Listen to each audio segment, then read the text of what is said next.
Hello, in this little video I'm just going to talk through the process of an illustration I'm working on, and I'm using polychromos pencils, Faber-Castell, and also ink as well. So I'm going to show you different parts of drawing this picture from the early stages to more the finished stages, because in the one I'm doing at the moment you can see some parts are more finished than others.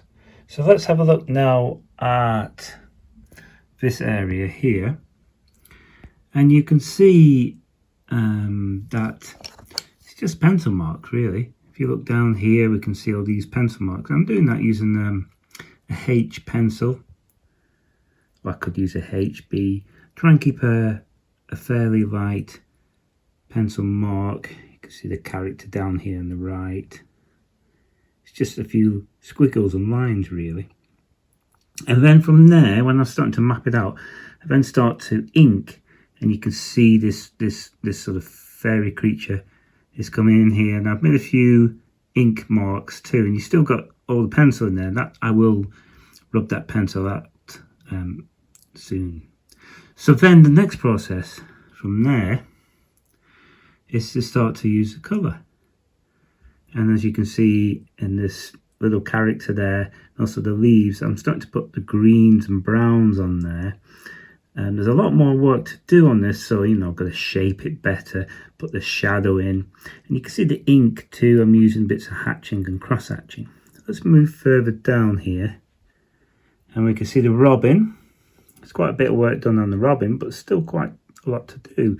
And you can see that some areas are really finished and some are still sketchy. Just got the ink lines here on its feet, for instance.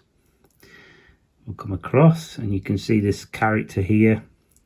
We've got the indentations of the bark using the green and brown there, and also the ink lines that's going a bit. You can hopefully see all the hatching and cross hatching, curved hatch lines. So they're just, hatching is lines, so I'm curving them to get that hatch, and then cross hatching is when you cross the lines and it gives it more depth.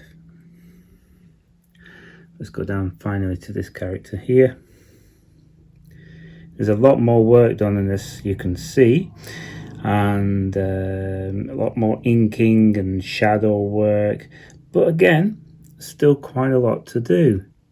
So this gives you an idea of the work on an illustration and the different stages, and how also that working on a big work like this, it's not just that you do one stage, then the next stage, then the next stage. You'll have a variety of different stages going on, from the more finished work to the very, very sketchy work. And that's how I work, and it's a nice way to do it. So thank you very much for watching.